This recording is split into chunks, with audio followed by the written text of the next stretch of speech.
Hi, everyone. This is Kerry Cassidy from Project Camelot, and welcome to my show tonight. Obviously, I've done a video that is telling people what really happened with William Tompkins, and I wanted to talk to everyone and maybe just get a conversation going about control of disclosure, because that's really what's going on here.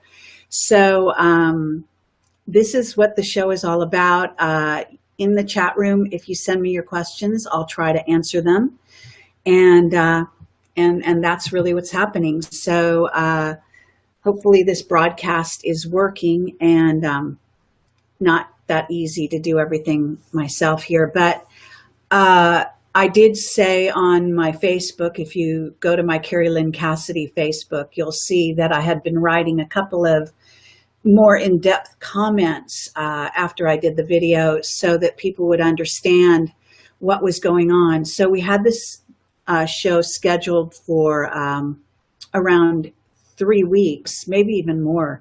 It was scheduled before I went away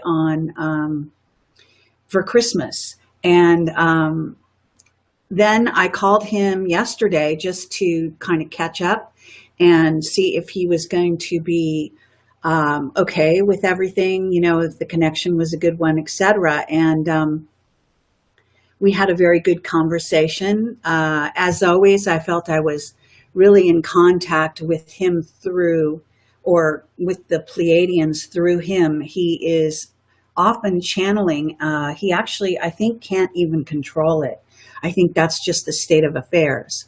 So I do think that this is the reason why they had him cancel with me, and I got this very obscure notice from Walter Noasad, who has been also in touch with him and who I had contacted the day before to try to set up a donation page to have him, because he's kind of a technical guy who's kind of working with Tompkins now and then, and to encourage them to create a donation page so people could donate to William Tompkins, because he clearly needs money.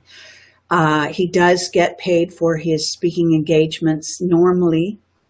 Camelot did pay him the first time I did the interview, and he was hoping to get paid this time when I interview him again for the update, but I explained to him that we'd have to do it via donations because I simply don't have the funds. So that's one of the things we talked about, and that's why I contacted Walter after that call to ask Walter if he could set up a PayPal account and work with William Tompkins to do so. Everything was fine as far as I knew at that point. We were all set to go live the next day. Walter was very happy, I think, to try to set something up for Tompkins. He did say he is sort of technically challenged and doesn't really use email, etc., but they were going to try to work it out. Now, during my conversation with Tompkins, we had talked about what we would talk about tonight. One of the main things was, of course, going to be about what he had touched on in my interview, which was the reptilian threat. And then we were going to hope to delve into that more deeply. And he was also voicing that he was very concerned that the real truth would turn people off. It would frighten them too much, etc. He did allude to the truth of it, the fact that reptilians do consider us as a food source, that they go through the universes looking for planets and looking for food sources. And he did say that actually children are one of its main food sources, and they do go after adults, but mainly children. And I can say that this is because of the Kundalini aspect. Children have very active Kundalini, which is a plasma substance known as orgone in the Western states, Western world. And I've talked about this many times on my conferences, in my own lectures, and also with other whistleblowers and so on. Of course, Mark Richards is the primary whistleblower who has talked about the reptilians using us as a food source. I believe David Icke is well aware of this. He certainly is one of the people who brought forward the notion that reptilians considered us as prey. And many humans have very high levels of reptilian DNA. Some are taken over completely as well by an occupying reptilian, if you will. And others just simply have a DNA that matches the reptilian vibration and is really a descendant of that. We all have the reptilian brain, as you know, and that was put into humans in one of the final seedings of humanity to planet Earth. This information is also found in Ashiana Dean's work to some degree. So if you're not familiar with her work or her books, the Voyager series, I encourage you to read them. They're highly complex. They talk about all the different seedings of humanity over the ages. And the thing was that when humanity didn't have this human vessel, is what I'm talking about, didn't have a reptilian component that was later added, they were unable to defend themselves against the reptilian, influence and so on. And they died out very quickly because they were hunted down and killed and used as food. So once we got a reptilian portion of our brain, that gave us an aggressive side that would allow the human genome to succeed and for this experiment to continue. So it's important to understand that not all reptilians are negative. In fact, Mark Richards talks about the raptors who left planet Earth around the time of the extinction event that was supposedly making dinosaurs extinct. But of course, the dinosaurs really, the genome split, and perhaps more than once.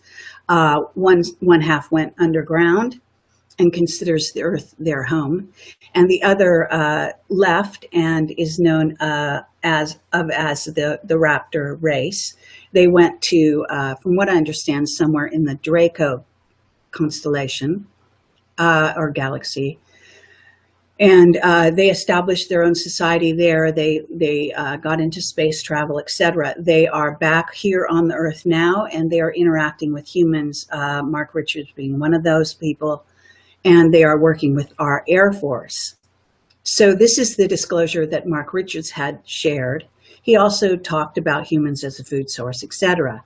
So Tompkins is not the first witness to talk about this. However, he seems quite spooked about it, quite worried what people will think of his previous disclosures if he goes down the road of explaining the true nature of pedophilia, the children disappearing on the planet, the humans disappearing in general from national parks, etc.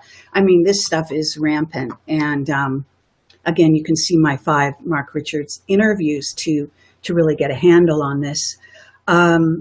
So we talked about that, but I did assure him during my conversation that, of course he could say whatever he wanted and that I would simply ask him questions and he was free to, refuse to answer whatever he wanted to do.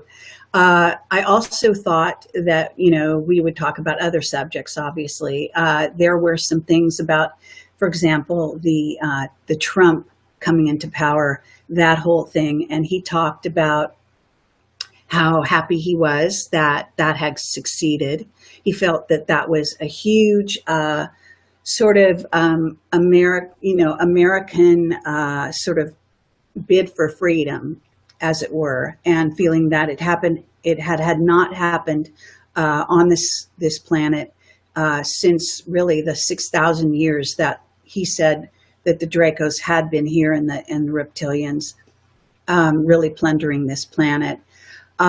So he really wanted to stress that he felt that was really important, what Americans had done when they went to the polls. He wanted to talk about that. And he also mentioned something very interesting that alluded to there being 3 main individuals who were responsible for this happening. He didn't elaborate, and I think that at that point he had said too much.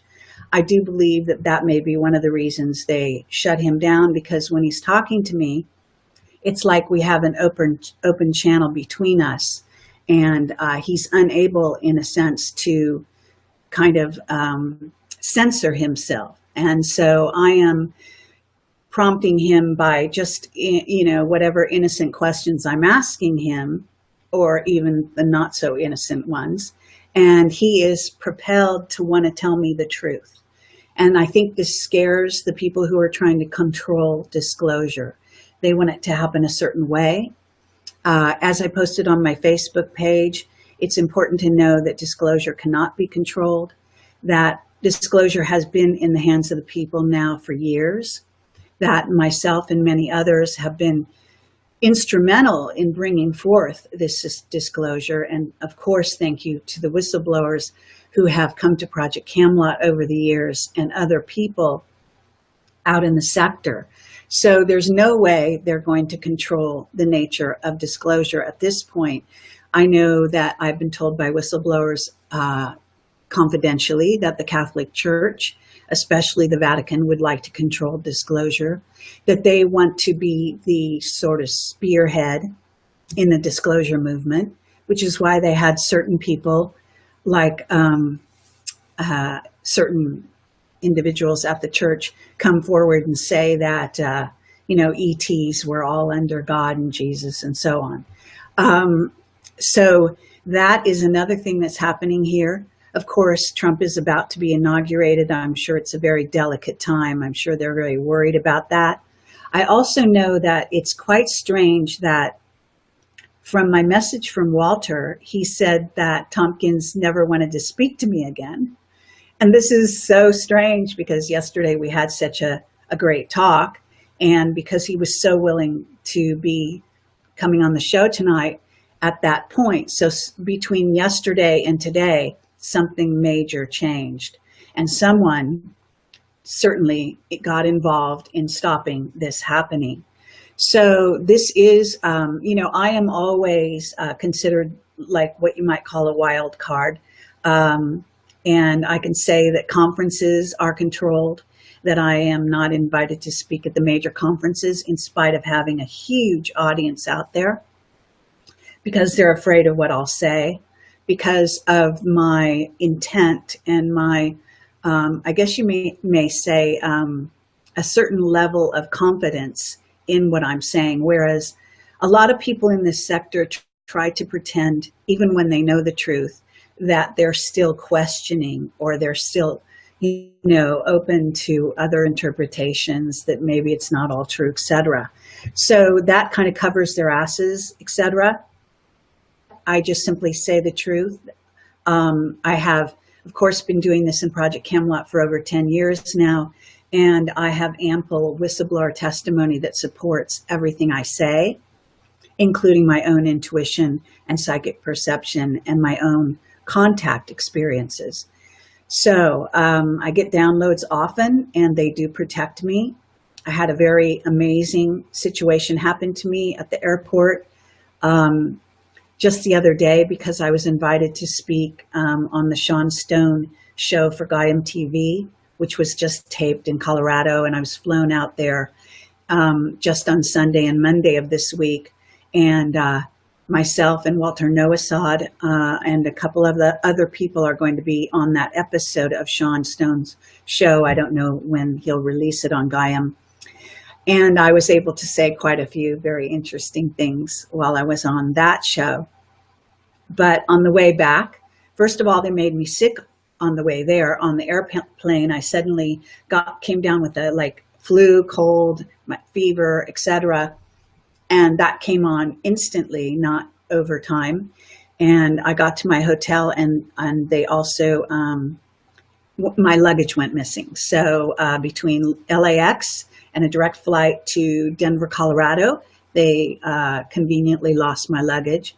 No one else's luggage was lost. So I waited an hour or two at the airport for the luggage to arrive, which was very slow anyway, and only to find out that my luggage wasn't there.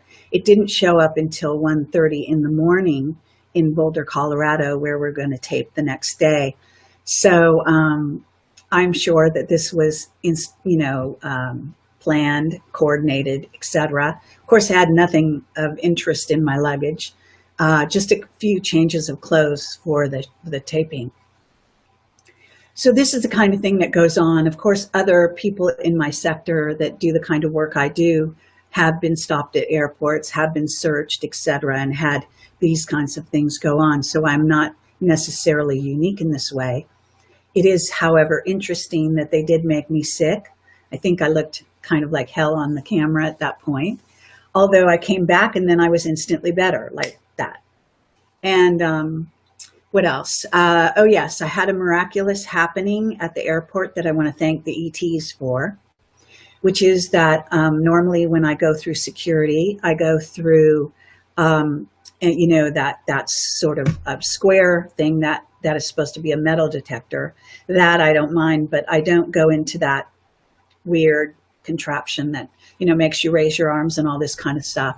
So I always ask to be searched. But because I was feeling so sick, and I was so tired and just really exhausted by the whole, sort of attack that I was under, I just said, screw it, to myself. That time I didn't check my luggage. I had brought it with me. I had all my liquids. I didn't have them in this stupid plastic bag that they require, which is of course nonsense, but nonetheless. And American Airlines doesn't supply you with those plastic bags. So I couldn't put my liquids anyway in the plastic bag. So I just threw them in my purse and said, fuck it. Whatever happens, happens. And I also brought my suitcase, as I say, along with me. And just as I got to the place where normally I say I'm going to be searched, I'm going to let them do the pat down thing.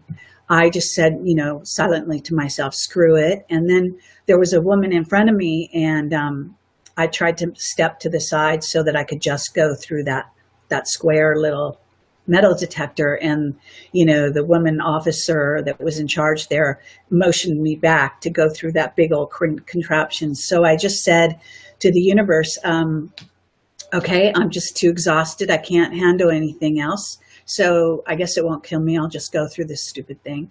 And I said, and then I saw that there was a woman ahead of me, and I thought to myself, well, as she walked towards that contraption, what if it was to break when she got in it?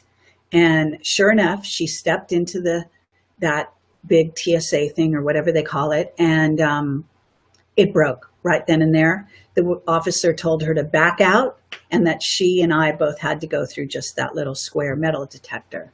So I was, the force was with me, you might say. I was being protected, and I'm very grateful for that. It was also a nice sign that the positive ETs were out there, and possibly that my special power might be, ruining equipment, because I've had some other incidents in my life happen like this. So that's something that did happen. And I made it back, as I say, fine, but I got absolutely healed immediately after I arrived home.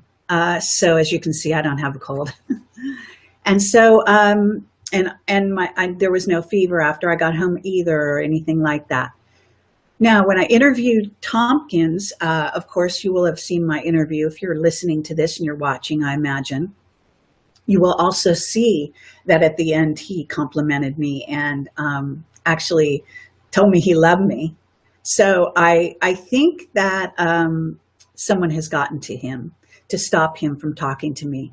I did try to call him, even though Walter Noasad told me not to. And he hung up on me after hearing my voice. So I'm sure he's afraid. He's 93 years old. I do understand. I'm sure he's trying to work with whatever division of the Navy is supporting him at this time and making these disclosures possible. I do want to thank him and them for all the disclosures Tompkins has made up to now. And I am sure that he will still talk to other broadcasters besides myself, because most of them are quite tame and simply go along with the program. So that's basically what I wanted to talk about. Now I'm going to look at the questions and see if there's anything here that you guys are asking me. So if you want to go ahead and put your questions in caps, I'll just try to read from the screen here below. I've got